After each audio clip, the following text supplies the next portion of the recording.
Your Highness, this punch is powerful enough to threaten the Foundation establishment stage.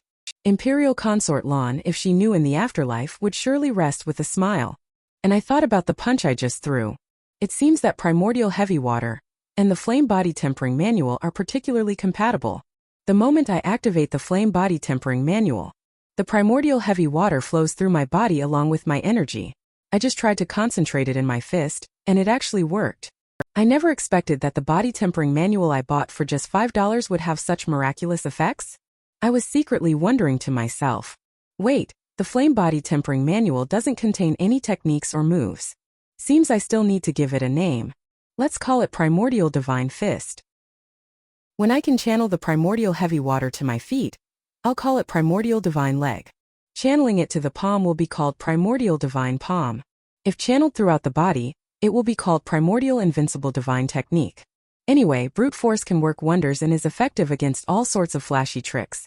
The more he thought about it, the more excited he became. He imagined the weight of the primordial heavy water, and thought how satisfying it would be to spray it all over his opponent's face. Just thinking about it makes me almost drool. I quickly asked Uncle Gue to get me a mirror. I looked at myself in the mirror, and I hadn't even started imagining yet. Uncle Gue first imagined the scene of me marrying the spiritual fairy. He sighed with emotion once again, thinking that if Imperial Consort Lan knew about it in the afterlife, she would surely rest with a smile. And I'm staring at myself in the mirror, realizing I've become even more damn handsome. What should I do? Waiting online quite urgent. And most of the halo has turned white as well. It seems the day of complete redemption is just around the corner. Shortly after, we disguised ourselves and re-entered the Myriad Spirits garden. But it seems the fans were a bit too enthusiastic, immediately shouting, 3 days! Immortal Master! Do you know how we managed to get through these 3 days? Then the two of them rushed over first and knelt down on the ground. With devout and excited expressions, they tugged at the hem of my clothes, expressing how much they missed me. Just as I was about to awkwardly ask who you two were, suddenly I saw the two of them emitting a dazzling green light. I never expected the leeks I just cut the day before yesterday to have grown so green again. Thinking of this, I quickly smiled and said, I've missed you all too. This got one of them so excited that they quickly expressed, I have even set up a longevity tablet for you at home. Is it really necessary to even bring out the longevity tablet? After a moment of thought, I said helplessly, Today you two are fated to meet this humble Taoist. Later, I shall help you seek your spiritual roots and determine your meridians. The onlookers behind them burst into an uproar. Passerby said, Is that even possible? Passerby B remarked, Truly worthy of being the strongest senior in our sect.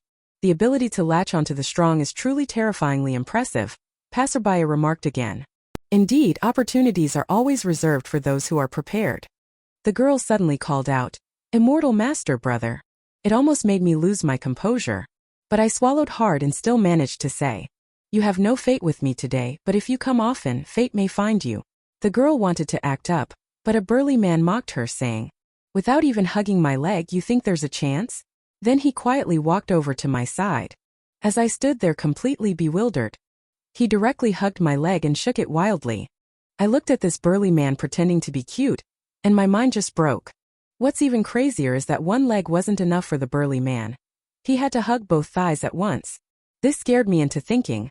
I decided I couldn't let others believe that hugging thighs would bring them opportunities. But watching the clueless burly man glowing with dazzling green light, is this fucking real or not? There's actually an opportunity for real? I initially thought of brushing him off by saying he had no connection with me, the humble Taoist. But then I considered how this burly guy had swallowed his pride to cling to my leg, which couldn't have been easy. In the end, I still told this brother, You have a connection with me, the humble Taoist. This brother was absolutely thrilled. But the onlookers behind him were thrown into an uproar. Look at that eager gaze and the occasional murmur. Hugging a thigh really does work. This startled me so much that I quickly raised my hand to stop him. Especially when a female cultivator was actually staring at me, drooling. This scared me so much that I had no choice but to unleash my ultimate move. You are not allowed to cling to my leg anymore. Otherwise, you will have no connection with me whatsoever. As soon as these words were spoken, the scene finally began to stabilize a bit. Then I quickly added, Today, I will also select 20 predestined individuals. Don't be discouraged if you weren't chosen. There's plenty of time ahead, and fate will surely bring opportunities in the future. The man beside me didn't forget to boast. Flattery requires both innovation and efficiency. This even left the burly, simple-minded man utterly impressed. Then I brought the chosen one back to the spirit sanctuary again. Meanwhile, shopkeeper Lu was being grilled and criticized by numerous reporters. All of them revolved around the issue of Lee Lotus buying the 7 treasures immortal gourd for 50,000 spiritual stones. This made shopkeeper Lu's already bleeding heart suffer even more, as if salt were being rubbed into his wounds by everyone. And after my arrival, I announced that 3 days of seclusion had yielded some gains. This nearly caused shopkeeper Lu to break down on the spot. But as he looked at the crowd, all stirred up and impassioned. Then, Spiritual Fairy also expressed her desire to try spirit-seeking and vein severing. While I was staring at the halo above her head, I could clearly see the treasures within the opportunities. Previously, the glimpses of opportunities only revealed their location and placement. But what exactly they were remained as blurry as if pixelated. Could it be because I've leveled up? Then I smiled slightly and said, "Go ahead, you're bound to gain something today." Then I added, "If you encounter any indecisive spiritual or, you can come to me." After hearing this, Spiritual Fairy was equally confident, saying, "Harvesting leeks is just so satisfying. This time it's 3 pieces." The girls were so excited they were pounding their chests and stomping their feet. You can tell just how thrilled they were. However, it's a bit of a pity that they didn't uncover a supreme treasure like the 7 treasures immortal gourd. At that very moment, the tiny Spiritual Fairy brought over 3 pieces of or for me to take a look at. "There's still one more here." Thinking of this, I asked, "Which one do you prefer?" Upon hearing this, tiny Spiritual Fairy directly pointed at the elongated ore. This made me confidently pick up the elongated ore and declare, "This is a top-grade magical artifact with severely depleted origin energy, the Phoenix Plume Hairpin. Its estimated value is around 30 to 50,000 spiritual stones." This statement felt like rubbing salt in shopkeeper Lu's wound, only to twist the knife even deeper. With just a casual glance from me, tiny Spiritual Fairy could discern what it was, and couldn't help but let her imagination run wild again. Unintentionally, I reaped a huge harvest once again. A wave of overflowing admiration was harvested. Then, at the moment the stone-cutting craftsman struck down, the ore emitted a dazzling golden light, and even transformed into a phoenix illusion in midair. Upon seeing this, shopkeeper Lu instantly knew that this magical artifact was extraordinary. Thinking back, I had estimated it at 30 to 50,000 spirit stones and was planning to pull a fast one on me. Then he smiled slightly and said he was willing to buy it for 50,000 spirit stones. I directly took out items worth 5,000 spirit stones and handed over spiritual crystals worth 5,000 as the handling fee, saying, "We are not selling this Phoenix Plume hairpin." These words made shopkeeper Lu curse again. He knew damn well he had been cheated once more. This Phoenix Plume hairpin was worth at least 200,000 spirit stones, and even the handling fee alone should have been 20,000 spirit stones. However, in the unwritten rules of the gambling stone world, the shopkeeper can only appraise the revealed goods once. Shopkeeper Lu burst into tears. Tiny Spiritual Fairy was standing by at this moment. She asked me while still letting her imagination run wild. And I held her shoulders and gently said, "You can pay me back when you have money," instantly cutting short her imaginative thoughts. Tiny Spiritual Fairy was instantly enraged. But these scenes were all interrupted by my loyal female fan mistakenly thought I liked men. It even almost escalated into a collective outrage. Helpless, I could only raise my hand. Then I hugged the tiny Spiritual Fairy again, lost in imagined scenes. First of all, this humble Taoist has a perfectly normal sexual orientation. Then I took off the tiny Spiritual Fairy hat, lifted her by the waist and said, "Secondly, she is not a man but the tiny Spiritual Fairy whom you all know." Tiny Spiritual Fairy was caught off guard by my sudden move, making her blush all over. She kept imagining, is he going to announce our relationship? What should I do? I'm not ready yet. But my mention of our relationship is entirely innocent, and I'm even willing to swear to it. Instantly made Tiny Spiritual Fairy furious again. Of course, after settling the leaks here, I will take them with me.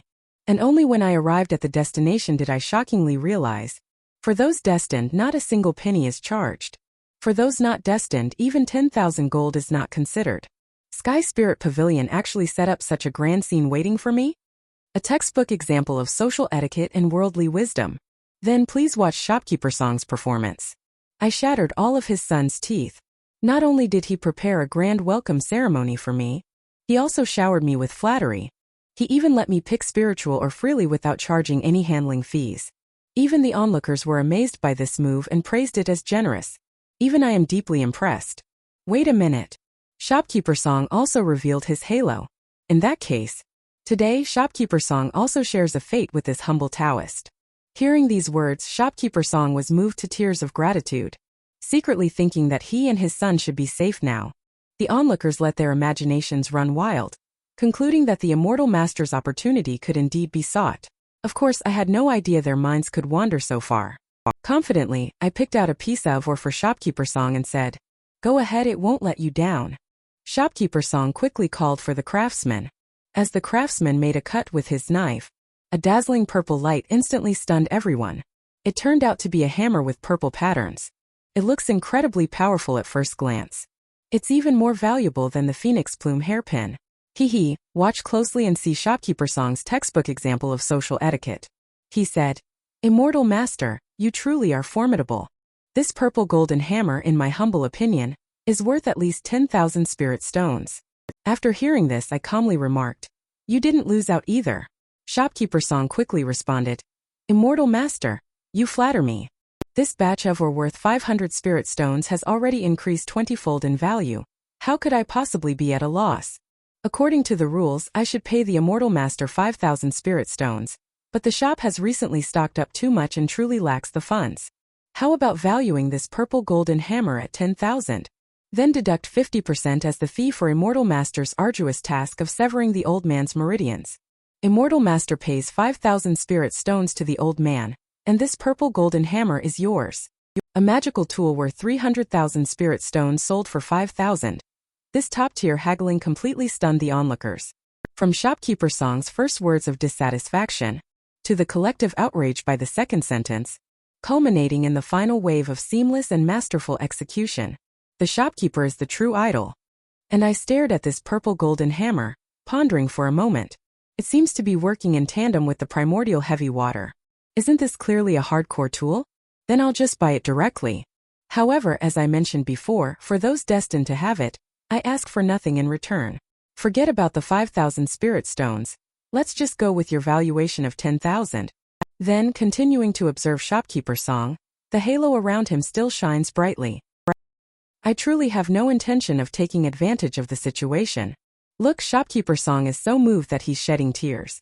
But then, another destined individual unearthed a spiritual tool worth 4,000 spirit stones. He also wished to learn from Shopkeeper Song. But such a low-grade magical tool. Could it be a scam? After some thought, I still spoke with an air of righteousness. Brother isn't the kind of person who goes after cheap deals. Because this is an insult to this humble Taoist. With that, I turned and walked away in a huff. The fated ones sadly kept complaining to their boss about how they couldn't even copy homework properly. And their boss at that moment was looking, solemnly picked up the memo pad and began jotting something down. This turned out to be an analysis of interpersonal relationships at the arcane level. The crowd was stunned. Truly worthy of being a grade D top student. He actually dissected the meaning of the slow need to start early to perfection. But only Shopkeeper Song himself truly understands the bitterness within.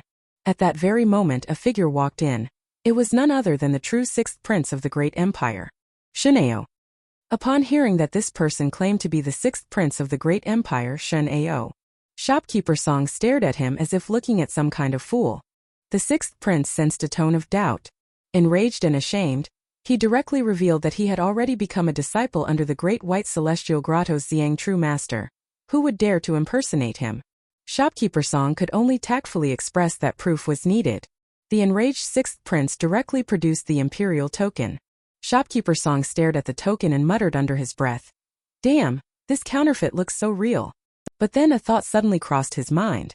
Suddenly, he started showering the sixth prince with a torrent of flattering compliments, such as being a prodigy with exceptional insight, and extremely skilled in guiding spiritual energy and diagnosing meridians.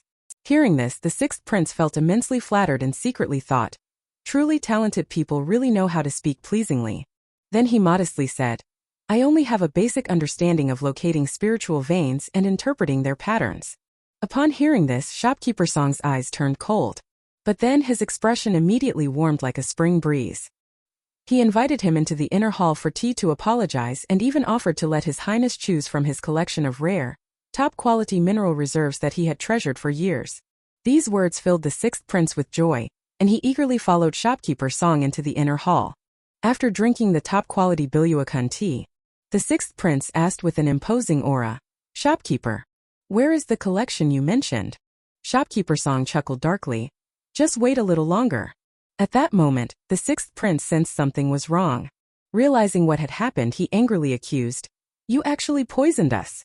At this moment, Shopkeeper Song also dropped his disguise and mocked him as an imposter. He then ordered his men to hang the sixth prince up for interrogation. Yet the sixth prince continued to scream that he was indeed Shen Ao. He was then slapped back and forth by Shopkeeper Song's son. While slapping him, he mocked, "Are you going to talk or not? Speak up. You've taped his mouth shut, you know." Young Shopkeeper Song became addicted to it after trying it. He kept taunting while smoking. He thought to himself, beating this kid up like a foolish son was truly satisfying. No wonder the old man always likes to beat me. Half an hour later, Shopkeeper Song asked how the interrogation went. However, when he saw the sixth prince's tightly sealed little mouth, his face instantly darkened. He turned around and slapped his son. "Have you ever fucking seen a suspect's mouth sealed with a silent talisman during an interrogation? They can't even speak if they want to confess." Then he immediately tore off the silent talisman. But then Shopkeeper Song was even more ruthless. He sneered sinisterly as the sixth prince's eyes widened in shock. He pulled out a leather whip right under the sixth prince's wide-eyed gaze. "What is this? Dripping wax, sprinkling salt, or dipping it in chilly water?" The sixth prince, tormented to the brink of collapse, instantly burst into tears. Then, amidst the sharp crack of the whip, he deeply regretted ever being tainted by my misfortune, and I thought it was just another obsessed fangirl thinking of me. Then it occurred to me that I might have been a bit too high-profile lately. What if one day a protagonist like Tianming really shows up and decides to offer me as a sacrifice? Speak of the devil. Niner suddenly darted out from the spiritual stone bag. She said warily, "Not good, master. I sense a terrifying aura approaching." Seeing Zhang Yunxi's anxious expression, thinking about the fiery temper of this female tyrant, I could only say helplessly, "Please wait a moment, fairy. After I bathe and change clothes we can begin." This remark made Zhang Yunxi a bit unhappy. However, considering that some unique secret techniques might require preparation, he still held back. Just then a knock came at the door. Qin Gao hurriedly explained himself. He was just preparing to carry Uncle Gue back to rest. Just that Uncle Gue, despite being electrocuted to the point of confusion, he kept mumbling non-stop, trying to set me up with Zhang Yunxi. Zhang Yunxi, gritting his teeth, raised his hand once more. She directly gave them both an electric shock. Qin Gao also got caught in the crossfire and was fried to a crisp. I was lying in the bathtub and thought I had misheard. Seizing the moment, I quickly recalled the scene of Zhang Yunxi's opportunity. An hour later, when I was finally ready to go, Zhang Yunxi asked sarcastically if I needed someone to scrub my back, which scared me into awkwardly replying, "No need, we can set off now." However, it was only when Zhang Yunxi then scolded Uncle Gue that I was truly shocked to realize, when did this little Gao also provoke this tigress? Then I took a few people and came to the Sky Spirit Pavilion again. Shopkeeper Song and the others were taken aback when they first saw me. Then they turned into fervent fanatics and charged straight at me. I was so frightened that I quickly raised my hand to stop them, shouting, "No hugging the legs." After some explanation, I finally understood.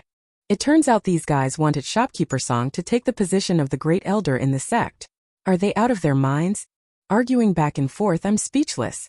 But then a fan spoke up and said, if Shopkeeper Song were to become the Grand Elder, not only would the sect have funding, then the brothers in the sect could also get discounts on purchases. It could also attract more brothers to join our sect. Upon hearing this, Shopkeeper Song's face turned ashen. Wasn't this just making him the scapegoat? Just as he was about to refuse outright, my reasonable words instantly petrified Shopkeeper Song.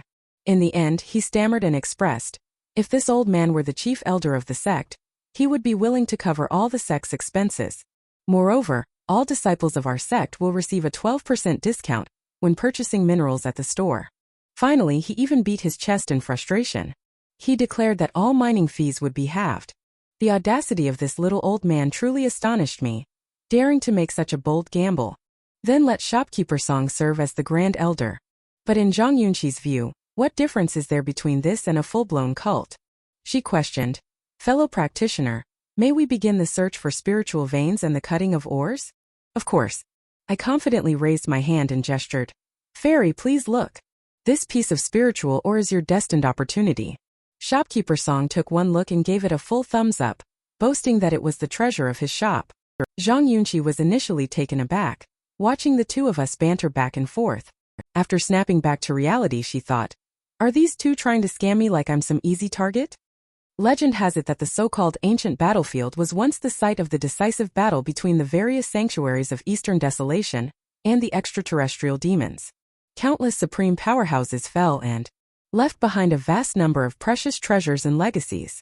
However, due to the large number of fallen powerhouses, the pervasive aura of malevolence gave rise to countless terrifying evil creatures. However, every year, many cultivators from major immortal cultivation sects venture into these areas for training. Those with good fortune may encounter great opportunities, while the unlucky ones might perish directly. As a result, the spiritual ores from the ancient battlefield have been scattered. However, after such a long time, ordinary spiritual ores and spiritual artifacts have struggled to survive. Only legendary holy artifacts or supreme treasures could possibly have survived from ancient times. The legendary Saint of Purple Mansion Sanctuary. He revealed the Sutra of the Imperishable Nirvana Emperor. Spiritual ore is excavated from the ancient battlefield. Hence this saint is hailed as the absolute son of fate for the past century. And this kind of spiderweb ore, with its spiritual or protective layer already shattered, is almost universally considered waste ore. Therefore, Zhang Yunqi found it unreliable, and was even a bit bewildered. Although my confident attitude has already said it all, yet it still prompted him to raise doubts. At this moment, shopkeeper Song was the first to lose his composure. He launched into a barrage of sarcastic remarks aimed directly at Zhang Yunqi. This infuriated Zhang Yunqi, who angrily declared, "This worthless mine is absolutely not worth 100,000 spiritual stones." Shopkeeper Song gave a sly smile and laid his cards on the table. Let's be straightforward, no need for pretenses. The purchase price for this spiderweb ore is 50,000 spiritual stones, and listing it at 100,000 spiritual stones is just standard industry pricing practice. At the same time, he launched into a relentless barrage of both provocation and sarcasm aimed at him. Looking at Zhang Yunqi's face, which was as dark as the bottom of a pot, I couldn't help but feel anxious for shopkeeper Song. Sure enough, Zhang Yunqi flew into a rage and slammed his fist on the table. She pulled out a bag of spiritual stones and tossed it over, saying, "Here are 100 spiritual crystals. Since Brother Shen claims there's a treasure in this mine, I'll buy it." Then she added, "Shopkeeper, do you dare make a bet with me?" Shopkeeper Song gave a sly smile and said, "Why wouldn't I dare? All right then. With 500,000 spirit stones as the benchmark, if the treasure revealed is worth more than that, I'll gladly give it to Brother Shen for free. If it's worth less than 500,000 spirit stones, how about you close your shop for 3 months? What? Damn it, after all this talk I haven't gotten any advantage, have I? Shopkeeper Song was completely bewildered. But thinking about it, this does seem to reflect his sincere devotion towards me. Fine then, let's just take the gamble. I personally started mining, and then shopkeeper Song decisively swung his blade down. In an instant, a dazzling blue light erupted. The winds and clouds surged between heaven and earth, with lightning flashing and thunder roaring. Then, a magnificent purple thunderbolt descended from the sky. As it plunged downward, it astonishingly transformed into the shapes of a dragon and a tiger. Zhang Yunqi wore a look of utter astonishment. Witnessing such a terrifying scene, I initially intended to. I was about to evacuate first, but Zhang Yunqi stopped me abruptly. He even asked me why I didn't keep watching. Shouldn't this damn guy go farther away? Is he waiting to get struck by lightning? I thought about it and realized I could only pretend to be tough and say, when I selected this spiritual ore in the channel, the outcome became clear to me. These words immediately made Zhang Yunqi freeze for a moment. Meanwhile, the range of the heavenly thunder's radiation grew wider and wider. Even everyone in the entire Myriad Spirits Garden sensed this terrifying aura. The moment the thunder descended, it instantly collided with the spiderweb ore. The entire Sky Spirit Pavilion was illuminated, yet it seemed as if the thunder could recognize people. It curved directly and struck towards Uncle Gue. The onlookers were all affected and got electrocuted together. However, Meng Han felt a surge of power flowing in, which was incredibly comfortable. Meanwhile, Uncle Gue was fried to a crisp by the electric shock. Could this be the legendary hitting an ox across a mountain? Then, as the purple lightning faded away, Zhang Yunqi was astonished to discover that it was actually the legendary supreme treasure, the celestial dragon and tiger pendant. Legend has it that tens of thousands of years ago, the divine firmament Thunder Emperor created the Sutra of Thunder Emperor. Its highest forbidden technique, body into tribulation, enabled the divine firmament sanctuary to rank among the top 12 sanctuaries in Eastern Desolation. However, during the battle against the extraterrestrial demons 10,000 years ago, the top-tier combat forces of the epic Divine Sky Sanctuary throughout the ages were nearly all wiped out, the Sutra of Thunder Emperor was mostly lost, and the ultimate forbidden technique, body into tribulation, was completely lost.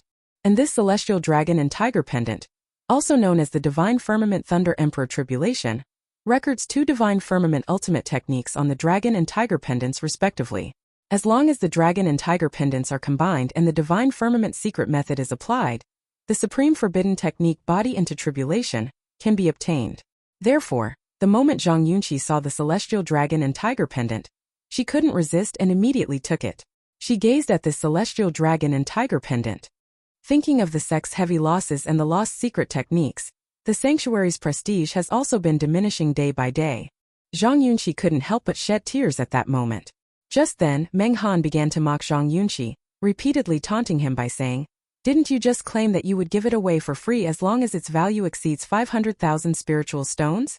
This reminded Zhang Yunqi of his previous bet with shopkeeper Song. However, the celestial dragon and tiger pendant held immense value and significance for the epic Divine Sky Sanctuary, making it impossible for Zhang Yunqi to give it up. She was even willing to sacrifice everything for it.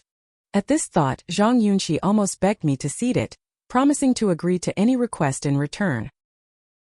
And I, with the demeanor of a transcendent being detached from worldly affairs, waved my hand dismissively and said, "Fairy, there's no need for such courtesy.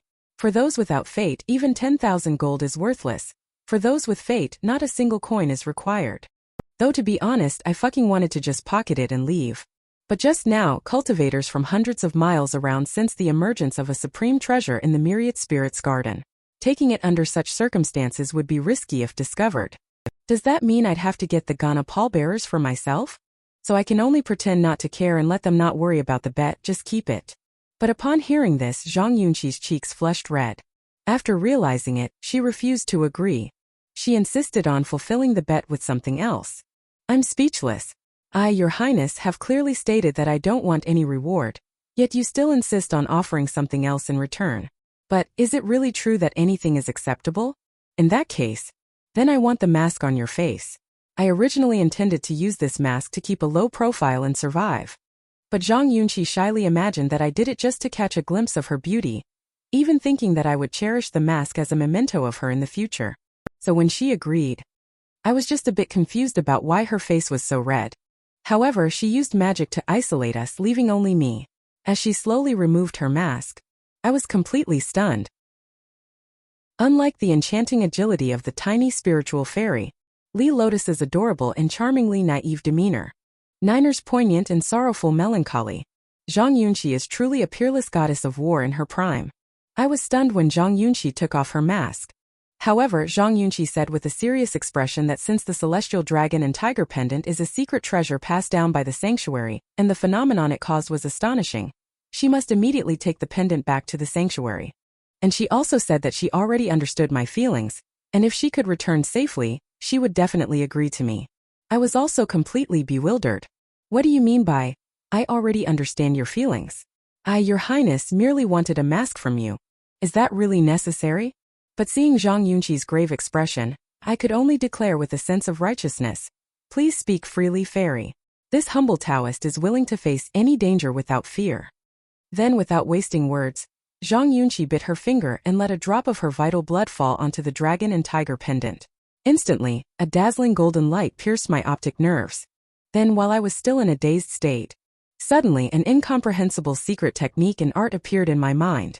At this moment, Zhang Yunqi explained, "Yunqi has already passed on the entire dragon and tiger pendant inheritance to you. If anything were to happen to Yunqi this time, please, young master, make your way to the sanctuary in the future. Return the inheritance on behalf of Yunqi." Then she directly transformed into the Thunder Tiger and soared away. I had no choice but to accept it. Speaking of which, ever since this girl got the dragon and tiger pendant, her fate aura has almost turned into a golden sun. With such an intense fate, who would dare to rob her? Wouldn't they be instantly defeated? I thought about it and decided there's no need to worry about her. Better to focus on taking care of myself.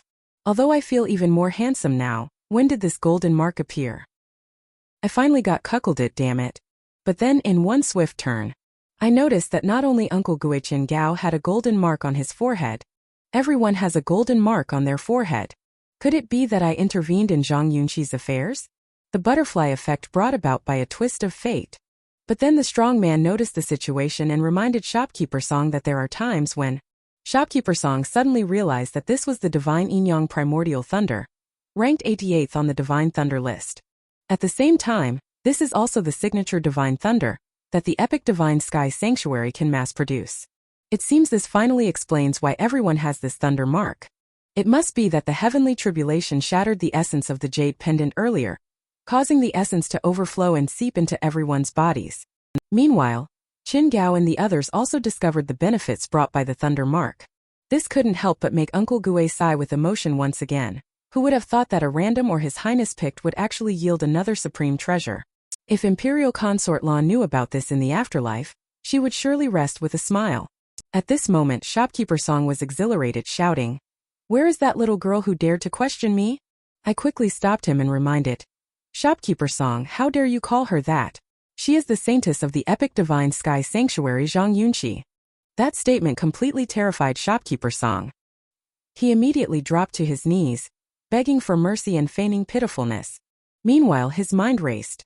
Realizing that even the saintess had to flatter the immortal master, he thought that the young man impersonating the immortal master must be handed over to the real immortal master as soon as possible. Otherwise, if even the saintess came to compete for the opportunity, how could an old man like him survive? The shopkeeper, having made up his mind, immediately spoke up. Immortal master, I have something to tell you. I caught a little thief pretending to be you yesterday, sir." "Pretending to be me? I've only been impersonating the immortal master for a few days, and now someone's already copying me? The bootleg speed in this immortal cultivation world is way too fast." Shopkeeper Song suddenly pulled out the token, and I was utterly shocked. Damn, this is the genuine token of my sixth brother. But to conceal my identity, I pretended not to know and retorted, "What does he, impersonating the sixth Prince Shenao, have to do with me, Shen OP?" Then I cautiously reminded, "Have you ever considered that this Shenao might actually be real?" The sharp-witted Shopkeeper Song quickly caught on and said, "Is it inconvenient for you, immortal master, to reveal your identity? Previously, when you saw that young lad of mine being disrespectful to the spiritual fairy, you taught him a lesson, and it was through that incident that he had the fortune to learn of your true identity. Besides, with you being here, how could Shenao possibly be real as well?" This old man even saw through my disguise. It must have been Uncle Gue who beat up young Shopkeeper Song earlier. He probably got this idea after seeing Uncle Gue following me. Plus, with my exceptional looks, even with a fake beard, I still stand out like a crane among chickens. But after all, Shenao is my brother. I definitely can't just turn around and leave. What if Shopkeeper Song decides it's a fake and tears up the ticket? That would be a real mess. I think I'll observe a bit more before deciding. Let's go. If this guy turns out to be an imposter, I'll just keep my disguise on. But if it really is sixth brother, then things might get a bit tricky. Thinking it over, I decided to leave Uncle Guichen Gao where he was for now. After all, what if they really recognized me? I still have the phoenix feather mask that Zhang Yunqi gave me. Once I put it on, I instantly felt perfect. When I arrived at Shopkeeper Song's underground chamber, I was stunned as I looked at Brother Six, whose face was swollen like a pig's head. "Are you guys fucking aiming for the face or what?" Upon hearing the sound, the sixth prince instantly opened one eye. "Could it be you, 13th brother? Holy crap. You could actually tell it was me?" But I quickly changed my voice and denied it, saying, "Don't talk nonsense, it's not me." But the sixth prince grinned and said, "Stop joking, 13th brother. Take a look at your shoes, they're specially made for the royal family. My god, Brother Six is truly a once-in-a-century genius of the great empire. Even with his face swollen like that, his vision remains so sharp. But I absolutely cannot let my cover be blown. Thinking it over, I have no choice but to keep denying it verbally. But at this moment, the prince couldn't hold back anymore. Yes, yes, yes, you're amazing, you're so noble. But brother, why are you kidnapping me? Does this sixth brother think I'm a fool? He keeps saying he believes I'm not the 13th prince, yet he keeps calling me brother. It's clear he has already seen through my disguise.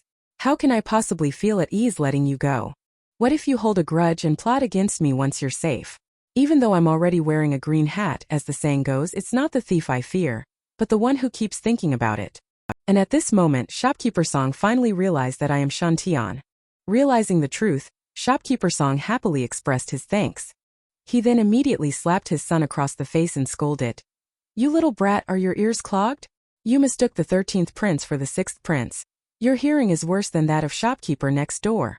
But young Shopkeeper Song looked utterly wronged, thinking to himself, I'm pretty sure I heard him refer to himself as the 6th prince. Wait, so that means the person in front of me is actually the 6th prince? I can only helplessly say, what do you all think? But these words caused the 6th prince to break down on the spot. He had thought it was a major conspiracy targeting him as a once-in-a-century genius, only to realize that all the suffering he endured was simply because the young shopkeeper was hard of hearing. In the end, he could only grit his teeth and say tearfully, 13th brother, please tell them to let me go. I promise I won't hold a grudge. Hearing this, I originally just wanted to ask the shopkeeper for his opinion. But Shopkeeper Song, as if understanding my intention, directly pulled out a dagger and said coldly, the immortal master's intention is simply to spare no one and leave no loose ends. He then charged directly in front of the 6th prince. The moment Shopkeeper Song pulled out the dagger, the 6th prince was scared out of his wits. Hey, is this guy really going to kill me? Then Shopkeeper Song lifted the dagger with a cold expression. Just as he was about to deliver a fatal blow, suddenly, just 5 centimeters away from the 6th prince's skull, he paused. As the 6th prince quietly opened one eye, Shopkeeper Song, however, clung to my leg, tears streaming down as he poured out his heart. He kept begging, insisting that what he had done was, he just couldn't bring himself to do legitimate business. I'm confused too. I clearly asked a question just now, not made a statement. What kind of twisted logic is this? At this moment, the 6th prince anxiously pleaded again. Don't kill my 13th brother. You two brave men, aren't you just afraid that if you release me, I'll seek revenge? Rest assured, I swear on my honor that I absolutely will not. If you're still worried, you can feed me the memory-severing pill. After giving me the pill and sending me out, won't I forget all the memories of this day once I wake up? Right, how could I have forgotten that? 6th brother's words suddenly cleared things up for me. This is the memory-severing pill. Just one pill can erase a whole day's memories. It is generally used to prevent certain events from causing an immortal cultivator's mental state to waver, which could lead to a deviation in their cultivation. For example, if a cultivator's Tao companion breaks up with them and immediately gets together with a privileged young master from a cultivation family, taking a memory-severing pill at this moment can erase the memories from the previous day. This way you won't feel the pain, nor will it affect your state of mind. This is an essential elixir on the path of immortal cultivation. After some thought, I realized that Brother Six's words made a lot of sense. I immediately asked the clumsy shopkeeper to go and buy it. But Shopkeeper Song directly slapped down a large jar of memory-severing pills. My God, Shopkeeper Song. Why are you carrying such a large jar of memory-severing pills with you? Could it be that you're a flower thief? I've heard they always carry memory-severing pills with them, taking one after each encounter, so the girl remembers nothing the next day. Shopkeeper Song hurriedly waved his hands and explained, No, immortal master, that's not the case. I'm giving this to my good-for-nothing son, the old man said. This boy is always causing trouble outside, so I often whip and discipline him. These words instantly enraged his son. He had no recollection of it at all. So it's all thanks to this large jar of memory-severing pills. Do you give me one of these pills every time you finish whipping me? You're really my own father, aren't you? Am I even your biological son, damn it? But Shopkeeper Song declared with an air of righteousness, Spare the rod and spoil the child. Your father hits you only for your own good. Then, he immediately took out a memory-severing pill, intending to feed it to the 6th prince. But he suddenly realized that this was a first-grade memory-severing pill. It only works on chi refining stage cultivators. The 6th prince has already broken through to the foundation establishment stage, and can use his cultivation to neutralize the effects of the medicine. However, the 6th prince firmly guaranteed that he would absolutely not neutralize the effects of the medicine. He even went so far as to swear to heaven I knocked him out with a single blow, so there was no way he could neutralize it now. After Shopkeeper Song finished feeding him the memory-severing pill, I took out a rejuvenation pill and said he needed to take it too to completely erase all evidence. Shopkeeper Song could only awkwardly agree, saying, "The Immortal Master's consideration is indeed thorough." After finally dealing with the matter, I turned and walked away, also entrusting the aftermath of Sixth Brother's affairs to Shopkeeper Song and his son. And Shopkeeper Song did not forget the important task, abandoning the sixth prince in the wilderness. After secretly observing and confirming that the prince's memories from the previous day had indeed been erased, he finally breathed a quiet sigh of relief, but then thought it over and still felt uneasy. His son must also take one. The fewer people know about this, the better. One more person knowing means one more risk. Under the coercion of Shopkeeper Song, the son had no choice but to reluctantly eat it. The next day was originally a beautiful day with bright sunshine and gentle breezes. Shopkeeper Song was leisurely sipping his tea when suddenly, young Shopkeeper Song rushed in excitedly and said, "Dad, guess what happened to me today? I just ran into a petty thief who tried to impersonate the Immortal Master right in front of me. After all, I'm a follower who has received the Immortal Master's grace. How could I stand by and watch this guy desecrate the Immortal Master? So I lured him to the backyard, drugged him, and now he's tied up in the secret chamber. Dad, isn't your son clever? Same method, same outcome." The sixth prince ended up with a bruised and swollen face. The same story keeps repeating itself. "I was too careless, Your Highness, and I have already stepped out of the mire. At this moment, I am emotionally stirred and preparing to cultivate the Thunder Emperor technique, an art given to me by Zhang Yunxi. Uncle Guichin Gao is helping me protect